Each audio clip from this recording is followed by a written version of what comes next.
Okay, so here we go. So it says take turns talking about the points you identified. And so the points that I identified were just how he was so um, consistent in the way that he talked to the family, and how he always asked, or he always made sure that he was like referring, like he never put anybody down, but he always wanted to know why, like what they thought about it and what their reasons were for doing different things. He just the way that now I'm lost for words. He well,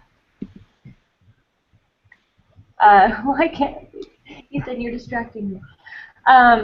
Just how he can, like how he was talking to people, and he never like pinpointed one person, like, well, you're doing this wrong or anything like that. It was always just like, okay, so this is why you feel that way, and like he stated, like, okay, I understand this now, why you feel this way, and I think that was helping the other family members understand why the other person was feeling that way too. By him acknowledging like he understands, I think helped the other family members understand also. Yeah. But he's acknowledging how each person felt. Yeah. Which I think is super important, like even for kids growing up. Like something that I think I learned in my parenting class a while ago was that, like if we accept that our children are feeling that way, they're more likely to open up to us. Like even if like our children say that we don't feel good, or like I'm sad, and not saying, oh, you're fine, kind of ignoring what they're actually feeling. Like I think it's important to acknowledge how they are feeling and to let them accept that they are feeling that way so that they can fix it. I don't know. Does that make sense? Yeah. But anyway. So then it says talk about your observations. What was anyone surprised by the findings or the observations? I guess I wasn't really surprised to what was going on in the family. Like I know when they first walked in, how the son first sat in the chair by himself. I kind of could guess that, okay, it's something like he doesn't really want to be here and he doesn't really want to be a part of the family. I wasn't exactly sure why. Right.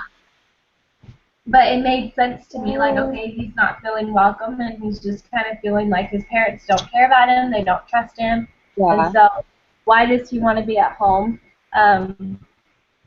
So that's kind of just something that I observed that, yeah, I wasn't really surprised about, but it was just kind of interesting. Yeah, it was interesting that like the way they sat down and the chairs, I guess, that they had kind of fit the like everyone against him kind of thing, which was kind of odd. But I was glad to see that, near the end anyway, he kind of like, will you switch places with him? Is that okay? Or like just kind of, keep the family together. And I don't know, I thought that was kind of cool that he did that.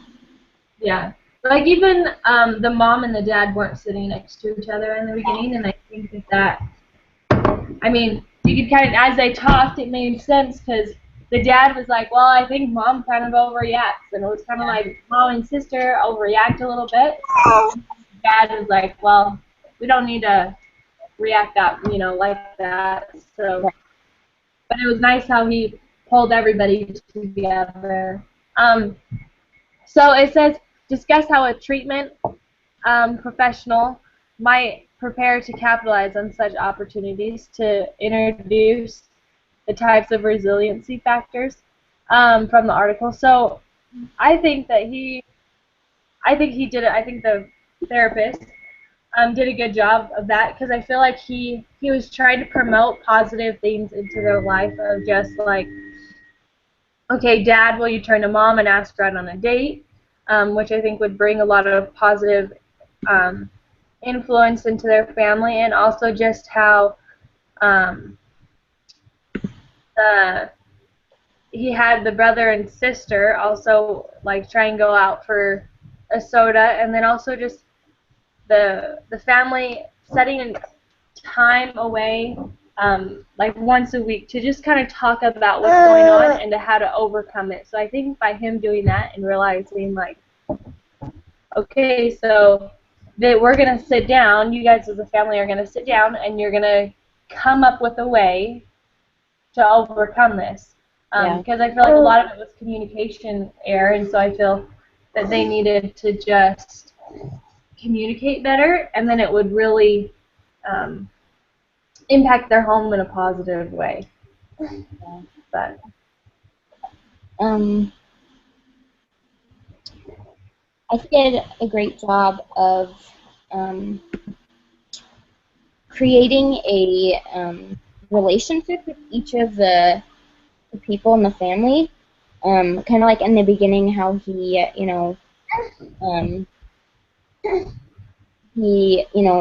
talked about, where are you from and that kind of thing, and what's your situation, like kind of getting a baseline for where they are at as a family, which was like talked about in the article or the chapter, I guess, just with engagement between the clients and the colleagues.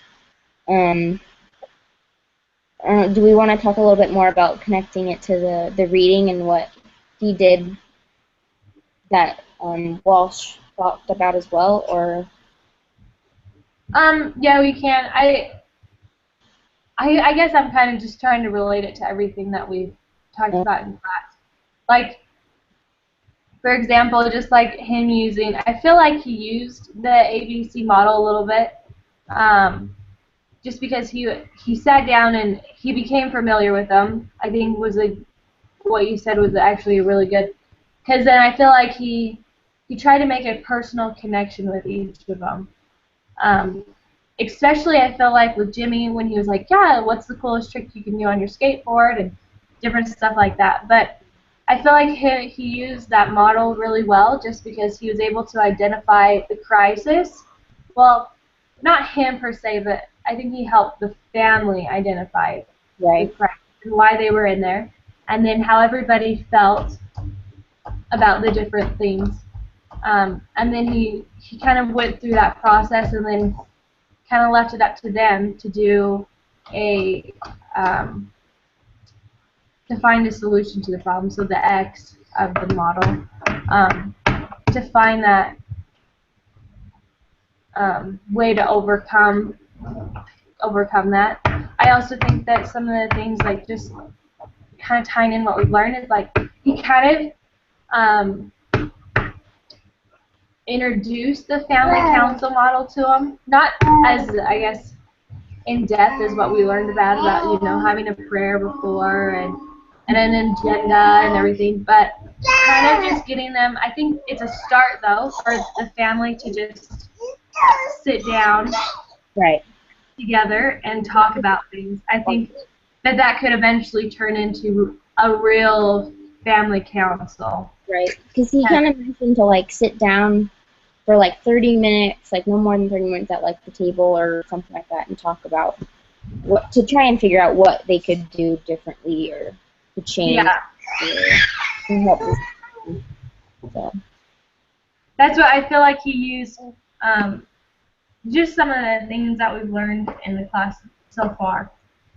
Like he was able to teach them just a little bit, but it wasn't like you should have a family council kind of thing, Like it wasn't so. And this is the ABCX model, because it was just kind of subtle, which I think is a better way to go when you're counseling with people instead of like, oh well, you have this problem, so let's just go through it. I feel like just doing it in a subtle way that's letting them, like you ask the right questions for them to figure things out. Right. Out a lot. Yeah. But I think that's about it. If you think we've covered all the questions, then that should work.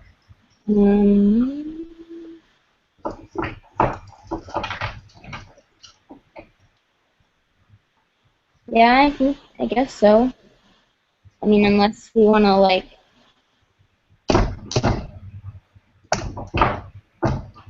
I don't know.